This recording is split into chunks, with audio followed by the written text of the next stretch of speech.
Vitamin C সমৃদ্ধ আমলকির গলি candy মাত্র 4টি উপকরণে। নরম তুলতুলে ও রসালো এই গলি ক্যান্ডিগুলো মুখে দেওয়ার সাথে সাথেই একদম মিলিয়ে যাবে। চটপটে স্বাদের আমলকি গলি একদিন বানিয়ে সংরক্ষণও করতে পারবেন পুরো বছর জুড়ে। যে আমলকি খায় না সেও কেড়ে কেড়ে খাবে। By the way, I am chef Ishika, welcome to iFood channel. আমলকির গলি ক্যান্ডি বানানোর জন্য আমি প্রথমেই নিয়েছি 1 কেজি আমলকি। আমি আমলকিগুলোকে ভালো মতো ধুয়ে পরিষ্কার করে নিয়েছি।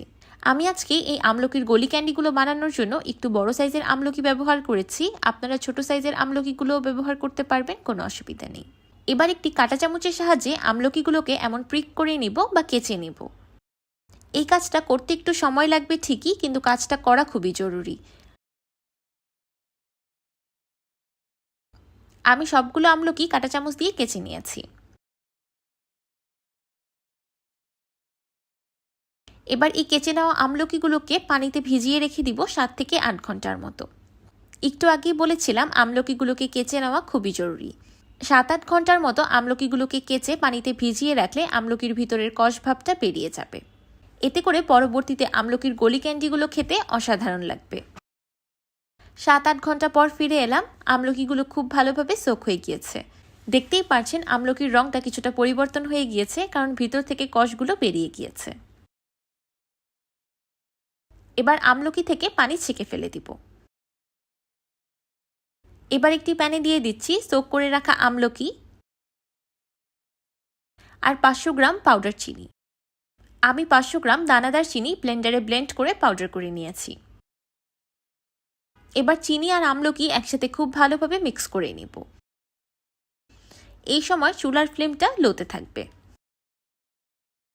আপনারা ইচ্ছে করলে এখানে চিনির পাউডারের পরিবর্তে মিষ্টি পাউডার বা গুড়ের পাউডারও ব্যবহার করতে পারবেন।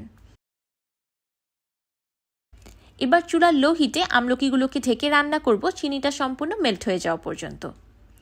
দেখতেই পাচ্ছেন চিনিটা খুব ভালোভাবে মেল্ট হয়ে গিয়েছে আর অনেকটা পানিও উঠে এসেছে।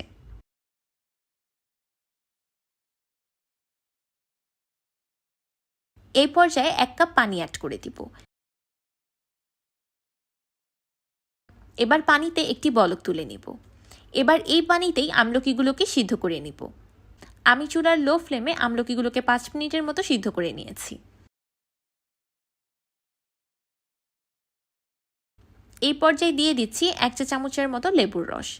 এতে করে চিনিটা আর ক্রিস্টালাইজ হতে পারবে না আর আমলকির গলি ক্যান্ডিগুলো একদম পারফেক্ট হবে।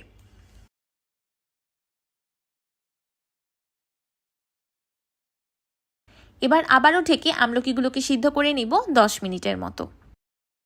এই পর্যায়ে আমলকিতে কিছু মশলা অ্যাড করে নিব। দিয়ে দিলাম 1/2 চা চামচ বিট লবণ, 1/2 চা চামচ আদা গুঁড়া আর 1/2 চা চামচ ব্ল্যাক পেপার পাউডার। আমি এখানে একটা এক্সট্রা চটপটে ফ্লেভার অ্যাড করার জন্য এখানে আদা গুঁড়াটা ব্যবহার করেছি। আপনারা ইচ্ছে করলে এটাকে স্কিপ করতে পারেন। সেই সাথে দিয়ে দিলাম 1/2 চা চামচ বা স্বাদ মতো লবণ আর 2 ফোঁটার মতো অরেঞ্জ ফুড কালার। এখানে ফুড কালারটা অপশনাল, চাইলে একদমই স্কিপ করতে পারেন। আমি আমলকিগুলোতে একটা সুন্দর কালার আনার জন্য এখানে ফুড কালারটা অ্যাড করেছি, এতে টেস্টে কোনো প্রভাব পড়বে না। এবার আবারও ঠিকই রান্না করতে থাকবো পানিটা সম্পূর্ণ শুকিয়ে আমলকির গলি ক্যান্ডিগুলো পারফেক্টলি কুক হয়ে যাওয়া পর্যন্ত। আমি আরও 15 মিনিটের মতো আমলকিগুলোকে রান্না করে নিয়েছি। দেখতেই পারছেন পানিটা সম্পূর্ণ শুকিয়ে চিনি শিরাটা হালকা ঘন হয়ে এসেছে আর আমলকিগুলো দেখতে কতটা বেশি গ্লসি অ্যান্ড ট্রান্সপারেন্ট হয়ে গিয়েছে। তার মানে আমলকির গলি ক্যান্ডিগুলো পারফেক্টলি কুকড। চিনির শিরাটাকে এর থেকে বেশি ঘন করা যাবে না, কারণ এটা চুলা থেকে নামানোর পর আরেকটু বেশি ঘন হয়ে যাবে। তো তৈরি হয়ে গেল চটপটে মজাদার ও মশলাদার আমলকির গলি ক্যান্ডি।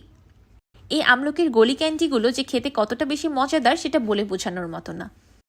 যে আমলকি পছন্দ করে না সেও এটা এত মজা করে খাবে যে মনে হবে তার পছন্দের একটি ফল। অনেকেই আমলকি খেতে চান না এটা তেতো বা কষ ভাবের জন্য, তারা এইভাবে আমলকির গলি ক্যান্ডি বানিয়ে খেতে পারেন, কারণ আমলকিতে আছে প্রচুর পরিমাণ ভিটামিন সি, যেটা আমাদের ত্বকের জন্য আর শরীরের জন্য খুব বেশি ভালো।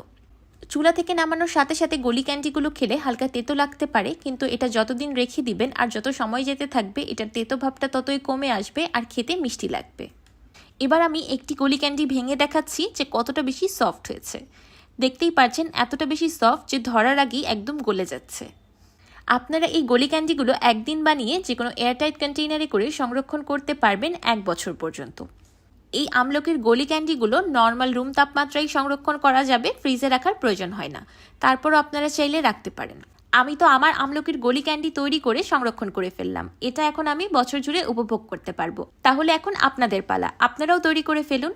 আমার আজকের এই আমলকির গলি ক্যান্ডি রেসিপিটি আপনাদের কাছে কেমন লাগলো আমাকে অবশ্যই কমেন্ট করে জানাবেন। ভিডিওটি ভালো লাগলে একটি লাইক দিবেন আর আমার চ্যানেল সাবস্ক্রাইব করে আমার চ্যানেলের পাশেই থাকবেন। আল্লাহ হাফেজ।